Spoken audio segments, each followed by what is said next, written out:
Dios les bendiga una vez más, mis amados hermanos. Soy el hermano René López, pastor de la Iglesia de Cristo Miel aquí en la ciudad de Thousand Oaks. Una vez más con una cápsula más del libro de Apocalipsis. Como ustedes ya sabrán, llevamos aproximadamente unas 3 semanas donde hemos tomado la temática de las 7 iglesias del Apocalipsis. Hemos estado de alguna forma sustrayendo lo esencial, las señales que está dando esa iglesia que posteriormente será tomada, arrebatada y llevada al cielo, donde se estará casando con el Hijo de Dios. Entonces, de alguna forma nos hemos dedicado, usted y yo, a escudriñar y ver en detalle qué es lo que realmente hizo que estas iglesias calificaran para poder posteriormente ser llevadas al cielo. En esta ocasión quisiéramos tomar unos minutitos para hablar de la iglesia de la Odisea. La iglesia de la Odisea es la 7ª iglesia que habla el libro de Apocalipsis, en sus capítulos 2 y 3. De alguna forma, esta iglesia de la Odisea da un cierto perfil de esa iglesia que desafortunadamente va a pasar por la gran tribulación. Si ustedes se acordarán, la semana pasada hablamos de la iglesia de Filadelfia, iglesia que de alguna forma también da un perfil, pero esta es la iglesia que es llevada al cielo y que calificó para ser arrebatada. Entonces, de alguna forma, la iglesia de la Odisea está en contraposición de la iglesia de Filadelfia, la cual denominamos la semana pasada como la iglesia arrebatada o la iglesia de la parusia o de la palucía.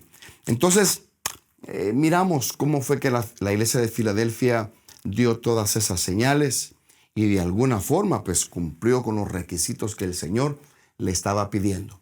Ahora, en contraposición, en antítesis, la iglesia de la Odisea, repito, desafortunadamente se queda a la gran tribulación, y sería bueno que este fin de semana miráramos en detalle por qué es que esta iglesia califica no para ser arrebatada, sino para pasar por la gran tribulación. De alguna forma sustrajimos algunas cosas que el Señor le dice a esa iglesia. Pareciese que son llamadas de atención, quejas, como por ejemplo, le dice a la iglesia de la Odisea que ella dice que es rica y que se ha enriquecido y que de ninguna cosa tiene necesidad. Y el Señor le dice, mas no sabiendo que eres un desventurado, miserable, pobre, ciego y desnudo. Fíjese que le menciona 5 cosas, 5 llamadas de atención a esta iglesia, que es desventurada, que es miserable, que es pobre, que es ciega y que está desnuda. Y fíjese que sonara como que son insultos, pero en realidad yo lo que miro ahí que son observaciones y son verdades que el Señor le está diciendo a esta iglesia. Y lo que a mí realmente me impacta es de que al final le dice, y no sabes. O sea, no te has dado cuenta. Por ejemplo, en este caso, que está desnuda. Mire, esto es sorprendente porque ¿cómo es posible de que una persona no se dé cuenta que está desnudo, que está desnuda? Entonces, ¿de qué le estará hablando el Señor ahí a esa iglesia? Y esto es bueno de meditarlo porque, repito, ¿verdad? Lo que queremos es de que estas cosas no vayan a estar siendo aplicadas, o dicho de otra forma, que nosotros, como iglesia del Señor, no vayamos a estar cayendo en las mismas o en los mismos errores que cayó esta iglesia. Entonces debemos de analizar nosotros nuestra vida. Y repito, pues, cuando le dice de que es una iglesia que está desnuda, me recordó a mí, allá en el principio, en Génesis, que encontramos a un hombre al cual el Señor, cuando en unas de esos descensos que él tenía, dice la Biblia que al fresco del día, Dios descendía para platicar con Adán. Pero fíjense que lo encuentra desnudo. Entonces pareciera ser que lo que ocurrió en el principio se vuelve a dar una vez más al final. Hay una similitud ahí que deberíamos de investigarla. Porque repito, noten pues que en el caso de Adán lo encuentra desnudo, igual que a esta iglesia. Y lo que quisiéramos tratar este fin de semana es de ver por qué razón es que esta iglesia pierde su vestimenta. ¿Por qué razón? Es más, ¿quién desvistió a esta iglesia? ¿Quién la desvistió?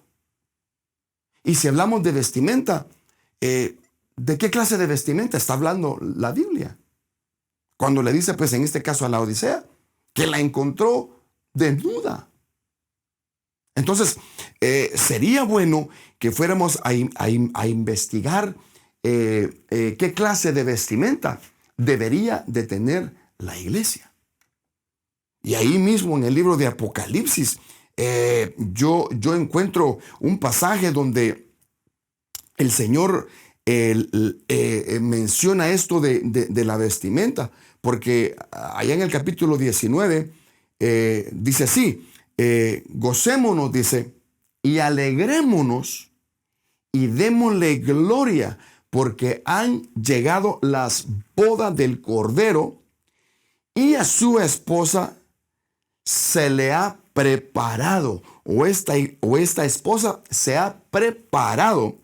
Y dice más, y a ella se le ha concedido que se vista, note esto, que se vista de lino fino, limpio y resplandeciente. Note esa clase de vestimenta. Ahora, ¿qué clase de vestimenta es? Puesto que dice que es lino fino, limpio y resplandeciente. ¿Qué significará el lino fino? ¿Y qué representa el lino limpio y el resplandeciente? Bueno, a renglón seguido, dice, porque el lino fino dice que son las acciones justas de los santos. Entonces yo miro ahí que debemos, que la iglesia que va a ser arrebatada y que se va a casar, se debe de vestir, pero con acciones justas. Gloria a Dios. Entonces esta es una iglesia que se está preparando como lo miramos casi en todas las culturas de todo el mundo, de que la que se va a casar, pues en su mente, en su corazón, está el deseo y la responsabilidad de vestirse o que la vistan, porque en algunas culturas pues las visten, o en la mayoría. A las novias siempre hay alguien que la está adornando, que la está vistiendo, que de alguna forma le deja saber si el vestido le queda bien o no.